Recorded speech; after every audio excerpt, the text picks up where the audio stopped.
He's singing Best Artist 22 Minutes. He had a show with Cedric the Entertainer. He's going to be in China next month. Please put your hands together for the one and only Mr. Shaun Majumder.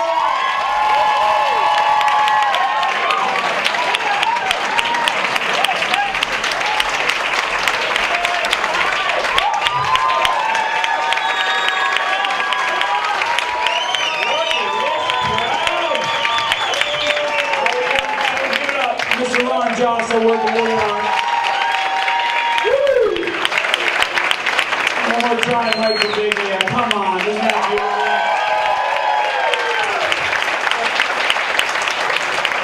Mike Birbiglia. People going to the Toronto Maple Leafs. How about that team? Isn't that the greatest team of all time? That's fucking so sad. Oh, what has become of our Toronto Maple Leafs? Holy shit. Will it ever happen, ladies and gentlemen? Will it ever happen? For God's sake. It'll never come on. There's gotta be, it's the saddest. Ever since I was a little tiny, half-East Indian freak of nature in Newfoundlander, Labrador, growing up, I love the Toronto Maple Leafs. It's the most fucking dysfunctional relationship you can ever have, right? The Toronto Maple Leafs is kind of like dating. This is how I describe it, okay? Are there any Leaf fans here? Honest to God. Come on. Right? You gotta have passion, you gotta have faith, no matter what, no matter what. But ever since I was a little kid, I always dreamt of seeing them hoist the cup. Fucking Tim Horton. I don't care about coffee. Fucking Tim Horton. It's got crack in it for sure, I know that. The way I look at the Toronto, I feel like being a Toronto Maple Leaf fan is kind of like dating a really hardcore, fundamentalist Christian girl. Right?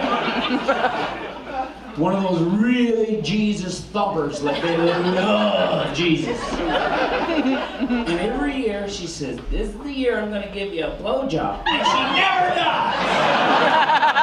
Right? It's like that thing they'll tease halfway through. It's like, "You wanna see some midriff?" No, sorry, I got a headache. I'm gonna go read the Bible. Fuck you! And that's something I love you. Fuck you! God damn it, Builder Lego, you're an asshole! But it's so good to be back here. Nice to see all the beautiful. Toronto is like such a beautiful city. I was just in Montreal. I like Montreal. It's an awesome city too. But Toronto really is. Look at that mix of brown and white and yellow. It's beautiful. It's gorgeous. The Arabic mix with the drink. You guys, I love your cars that you drive.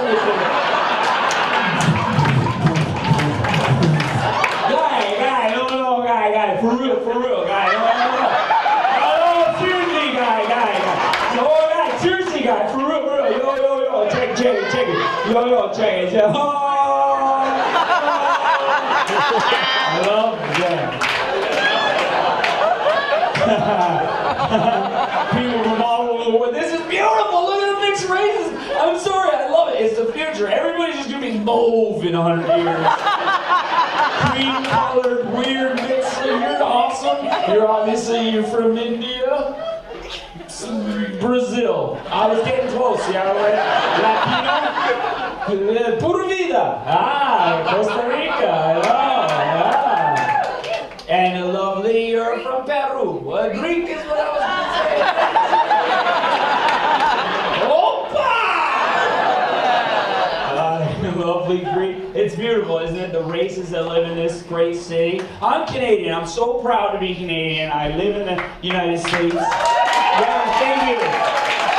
So my deal is this, ladies and gentlemen, for those of you who don't read my blog. I'm Canadian, but I live in the United States, but I look Mexican. Ladies and gentlemen, I am the North American Free Trade Agreement. How are we doing? Nice to see you. Thank you very much. You can call me NAFTA. Yes, you can. But it's weird, you know, living in the United States, because we're any Americans here tonight? Make some noise, say hello, yeah? Americans from the United States of America? They're here somewhere? They didn't come? Yeah? Awesome. Happy to you. Happy 4th of July. But I was on stage in LA, and I was like, hey everybody, how you doing? I'm from Canada. And this woman goes, boo! What? Are you serious? Boo for Canada? How can you boo Canada? We're your friendly neighbors to the north. You can't boo Canada. And how dare you boo Canada? We gave you Alan Thicke, motherfuckers. Don't you boo us. You are welcome. Boo! Is it weird? I wouldn't expect to hear boo from an American when they find out you're Canadian, you know? I'd expect to hear more like, aww. Right? Oh, isn't that cute? Look at him. He's from Canada. Oh, isn't he a cutie? Oh, little Canadian, you're so cute. You are. You know, they just got electricity up there. Yeah. Throw in a blanket and some crackers. Oh, careful, don't touch him. You might get the SARS cow disease. Boo. That's bullshit. I'm so sick and tired of Americans not understanding us as people. We're right friggin' there. We get all the same goddamn TV shows. First of all, we've had electricity since the early 80s, number one. Fuck you, America. Number two, this is my favorite. You know how America's like, oh yeah, you're from Canada?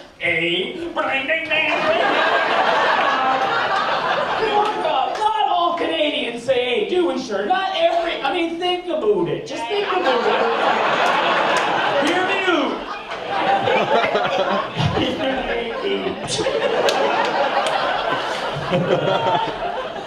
Oh, it's great, man. It's great. I'm living in LA now. Life is pretty good. Life's pretty good. I love coming over. You got big football. You got soccer going on right now, eh? Yeah. World Cup is crazy in this city. I cannot get over how crazy soccer is here. Or football, as it's called everywhere around the world. Football! F-U-T-B-O-L. Football! Portuguese, Portuguese, I just said a bad word. But they don't call it football anywhere else, but you know, they call it only soccer in North America and the United States. And I was in Costa Rica, football, it's football, see? But nowhere else. I was in the States, you call it there, you call it, you know, football, freak out. They're like, excuse me, what did you just say? What do you call it? I said football, like football. That's what everybody else calls it around the world. You call it soccer. Excuse me, let me tell you something right now. I'm so sick and tired of everybody around the world won't be just like us, the United States of America. I know what you're doing. You're just trying to take the name of our game, put it on the name of your game, try to make it seem tougher. Don't think I don't know a bunch of pansy fruity tubes running around, your stay-up stockings. That's not football. Their little Brazilian haircut, kicking a ball with their foot, blocking a ball with their foot, scoring goals with their foot. That ain't football, you idiot. Right? I'll tell you what football is. Football is when a man dresses up in a gigantic uniform, puts on a big helmet, puts mascara on like that. Takes the ball in his hands, rubs the ball with his hands, throws the ball in his hands, blocks the ball with his hands. That's football, you moron. Yeah. Right? Yeah, I'll tell you something else too. You can fuck the metric system while you're at it. Don't think I don't know what that is. That's just terrorism wrapped up in zeros and ones. I know. Don't you think I'm not stupid? Don't think we gotta get over there. We gotta get this Dewey Decimal fella. Or he comes over here and gets us 10 to the power of what? 10 to the power of freedom, bitch.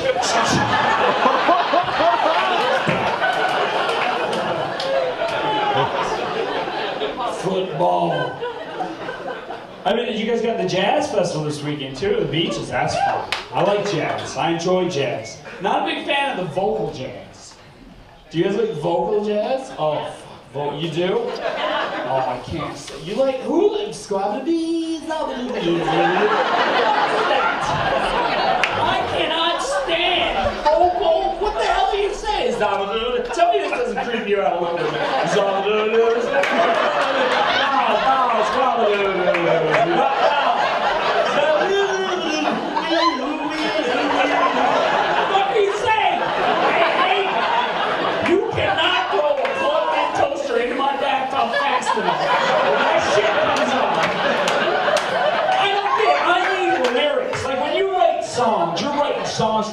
based on a conflict that happened to you at home, and it was like words and poetry. That's why.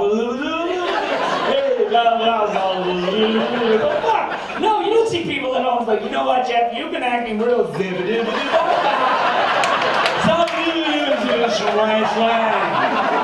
Yeah, you are not getting any scalabin. You don't see that. I need a lyric I can understand, right, ladies and gentlemen? Wake me up before you go. This is a lyric I understand. Let's deduct what they're saying in this lyric. It's a beautiful piece of poetry. Wake me up before you go.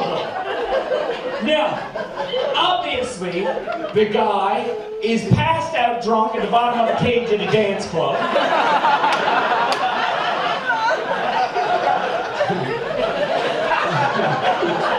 Wake me up before you go. I don't want you stepping on my parts of no-no. I get this lyric, not squabble-a-bee, you know? I'm blue, bada-bee, da-da-doo, bada-dee, da-da-doo, da-da-bee, da-da-doo. This is a lyric I understand. Think about what he's saying, right? He's obviously feeling very melancholic. And then he has a seizure. I get it. This is a lyric I understand. What you gonna do with all that junk? All that junk inside that trunk. I'ma get you drunk. Get you love drunk off my hump. This is a lyric I understand. Think about what she's saying. What you gonna do with all that junk? I'd be pissed off too if my brand new roommate, who I haven't met, hauls in this trunk full of extraneous belongings. What are you going to do with all that junk inside that trunk? It's a 750 square foot apartment, you fucking asshole. There's no breaking room. And of course, they get into a big fight, but that's cool. Don't worry about it, because I'm going to get you drunk. It's a better way to ease tensions, right? Let's get intoxicated. I'm going to get you love drunk off my hump. Which clearly means, this is a lyric I understand. He's saying that obviously the lyricist has an abnormally enlarged tissue growth, a big massive hump. But don't be disturbed because it is filled with Dom Perignon. Don't worry about it. Let's get that cake tap it in there. Let's start drinking, because I'm going to get you love drunk off my thankfully benign lovely lady hunts. Yeah, that's a lyric I understand. Just bought a house, ladies and gentlemen. That's exciting when you buy a house. Any homeowners in the house? Love buying a home. Now, I don't know how it was for you. Did you turn into a handyman when you buy your house? Right? It just happens, right? It's just natural. When you buy a house, all of a sudden you can't be calling the landlord down. Can you come fix my washer and dryer? You got to do it yourself, right? Well, see, for me, it's a little bit different, because what they say is when you buy a house, you become an adult. Like that. You grow up. You're no longer, like your first house, you're an adult, right? Because you got to have responsibilities and stuff. Well, for me, it was different. Because when I bought a house, before I bought the house, I was an irresponsible little punk. Then I bought my house, I skipped adult, and I went straight to 97-year-old woman. Not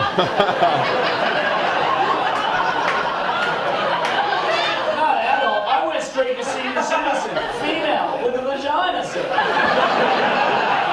I am obsessed with flowers and planting shit. I thought I was going to be all Johnny Macho. No, man. I'm planting stuff and growing things and developing relationships with my plant. What the fuck happened? Not long ago, I was driving through the streets of Toronto looking for the best ecstasy pills. I swear, now I'm driving around looking for the best fertilizer. Very different lifestyle. I mean, I guess I'm still looking for the best shit. You know, But it's very different, man. And just like with, you know, you start developing relationships with your plants, right? And just like with girls, you have your likes and your dislikes and what you want in a plant, just like you do with a girl, right? Not long ago, when I was younger, I wanted to meet a girl who was interested in trying anal. Now I'm obsessed with annuals. Very different. That's right, ladies. I'm into hot, dirty annual action. Pansies, snapdragons, petunias, hibiscus. Yeah. Just saying that makes me wetter than a freshly irrigated bougainvillea root ball. Oh, yeah. I'll be out gardening, you know, like you would. My hot girlfriend will come out, and I'm like, oh, what's that, baby? Oh, you invited your hot friend Stacy over for a threesome? Well, shitty timing. I'm about to raise the pH of the gardenia soil, and the jasmine have the tributary. Well, wow, those crotchless panties sure are pretty. They're the same color as the azaleas that are blooming. Wow, you're doing really well, sweetie. No, knock yourself out. Boyfriend in the box. Hey,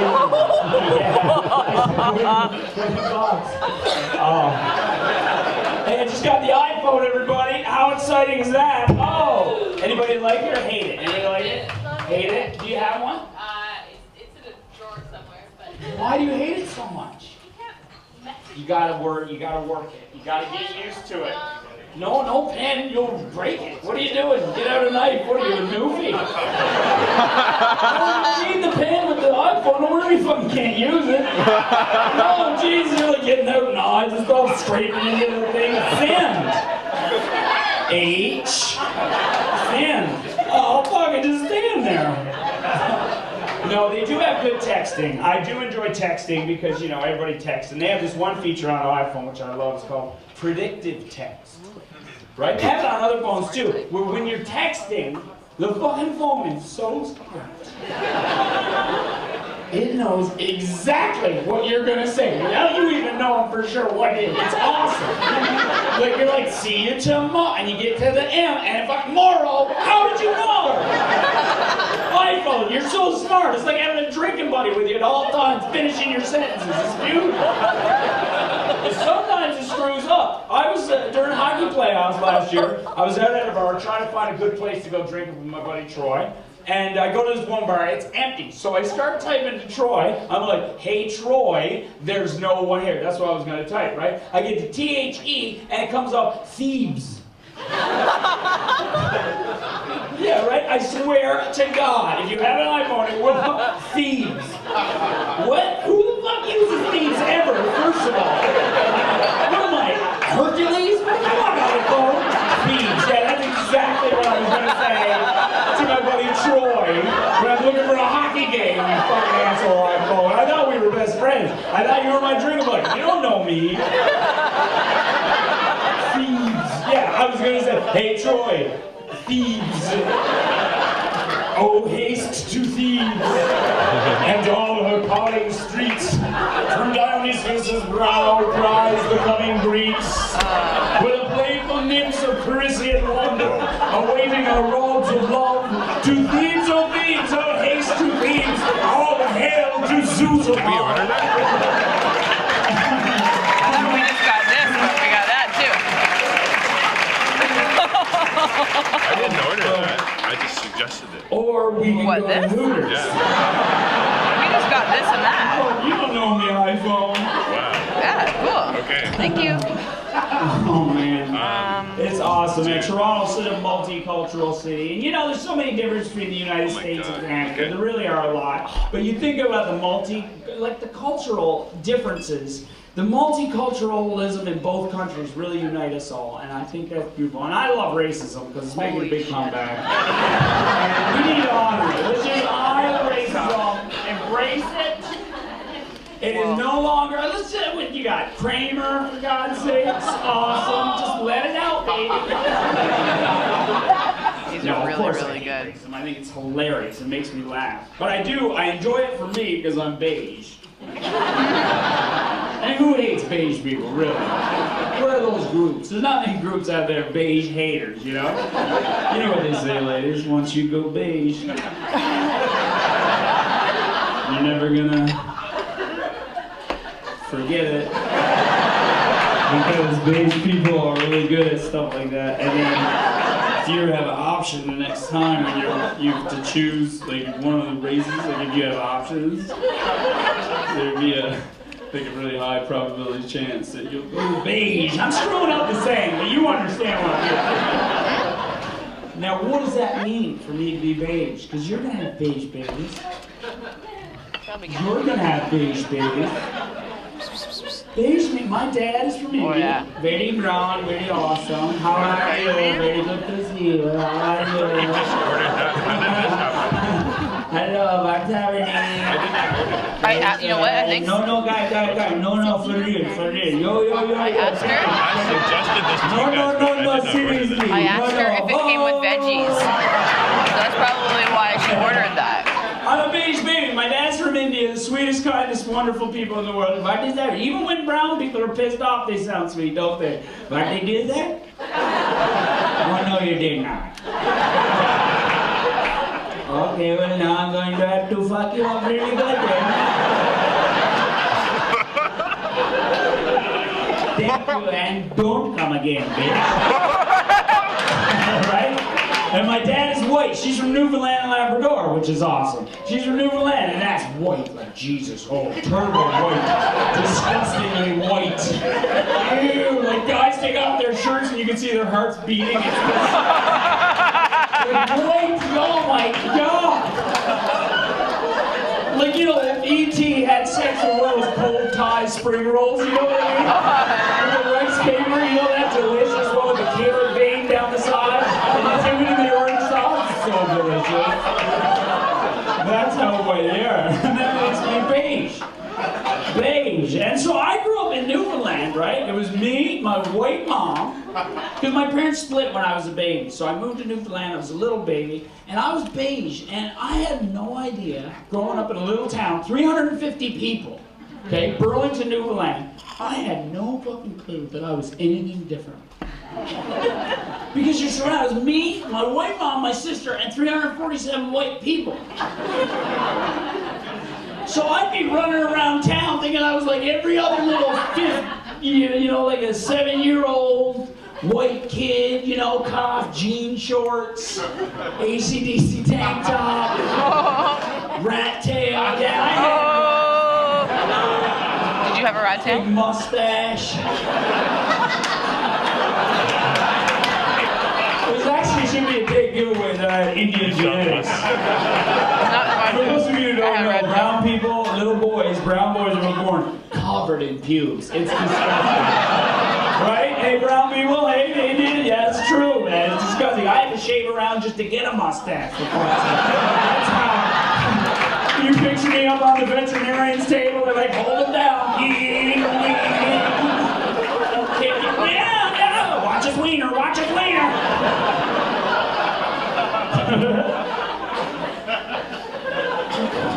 Yeah, that's the way it is, man. But I was a packy. Yeah, packy. That's the racist slur that people use for brown people. Packy! Get the little packy! It was great though, because like I said, I didn't know I was anything different. So, you know, it'd be one reason to all the fucking doofy kids gather around. Come here, you little packy! And I'd be so excited. Because I'd never seen a packy before. I was like, yes, boys, come on, let's get Mersey too, come on!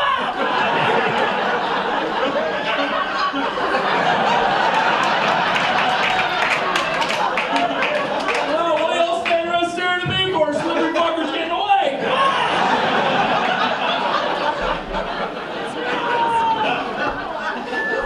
And then I figured it out. Oh, it was the packy! Well, yeah, I was sad. This is one tear caught in my big curl up.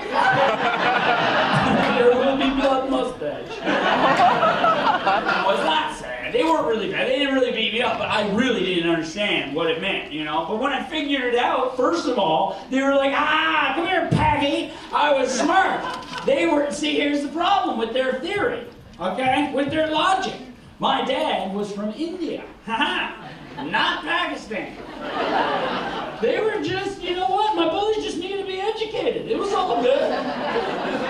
You know, another recess, another beat, and they're like, ah, we got you now, you little baggy. Punch, punch. I'm like, no, you're geographically incorrect. Shut up, baggy, punch.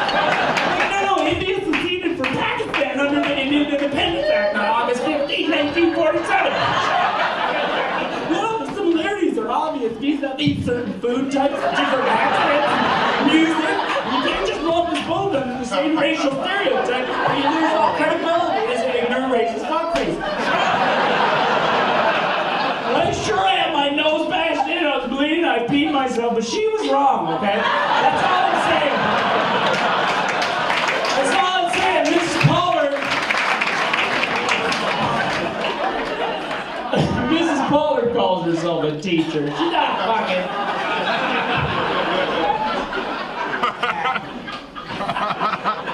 I don't mind. There's a lot of horrible racist slurs. Paggy, ching, nigger, spit, fucking wop, cracker.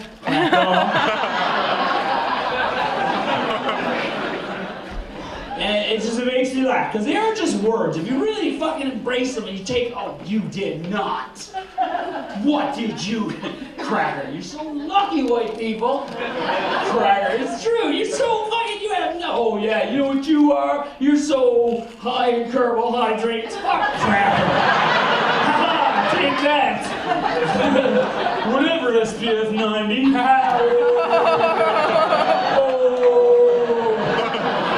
Stop rubbing it on, you just got burned. Oh, how did you use SPF 90? Right? They don't even have a word for packy in the United States. Did you know that? They don't even have a word. You know how fucking... Okay, this is what gets me about in the United States. They are so lazy with their racism. And as a racist, because I am one, we all are, fucking embrace it, it's true, you cannot deny it, we all have a little racist bullet about, Shaun, there's brown people right there. I know! They know! There's yellow people, there's black people in there. That's fucking Toronto. It's all good. Channel 47, Cable 4, I get it. I get it. On the TV, it's all good. This is what they do in the States. This is how ignorant and stupid and lazy the racists are in the United States. They'll take like somebody, let's say they're Arab.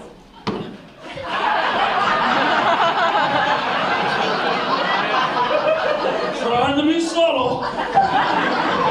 Or they'll take someone like me, like a brown guy, and they're not quite sure, right? What they do is they have the worst word that they use, the N-word, nigger, worst word out there, and they'll just go, okay, now let me see, where are they from? Over there somewhere in the desert. Okay, yeah, sand nigger. Yeah, that's it. What? You fucking idiot. You can't do that. Sand nigger. That is lazy racism. Okay? It's fucking horrible. You can't just take the word nigger, the worst word in the dictionary, and just tack on an earthly element. That's not. Come on. You'll see ice nigger, water nigger, fire nigger, earth nigger. You'll see that. Although they make an awesome superhero team.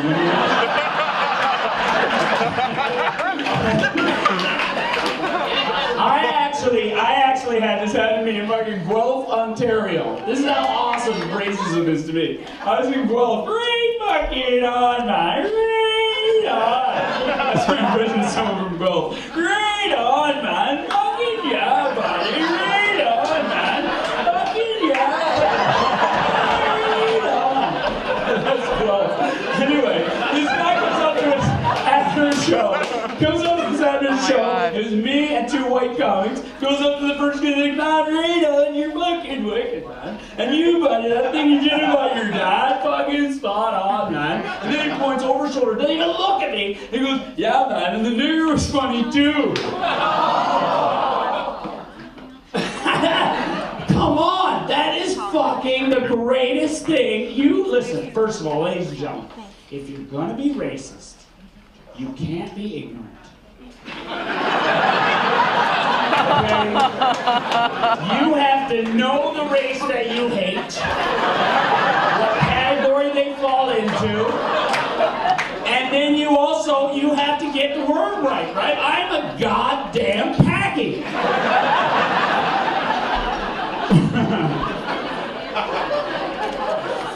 I hate it. One more time, Mike the Big Man. Come on, isn't that beautiful?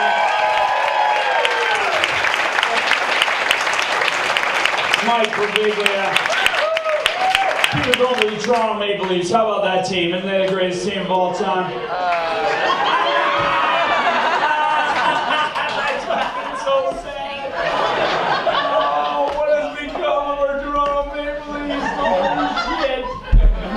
Will it ever happen, ladies and gentlemen? Will it ever happen, for God's sake? It'll never come on! There's gotta be, they love Jesus. And every year she says, this is the year I'm gonna give you a blowjob. And she never does! Right? It's like that thing they'll tease halfway through. It's like, you wanna see some midriff? No, sorry, I got a headache. I'm gonna go read the Bible. Fuck you! I love you, but fuck you! God damn it, builder Lego, you're an asshole! But it's so good to be back here. Nice to see all the beautiful. Toronto is like such a beautiful city. I was so much. He's sitting on Best Artist 22 Minutes. He had a show with Cedric the Entertainer. He's going to be in China next month. Please put your hands together for the one and only Mr. Shaun Majumder.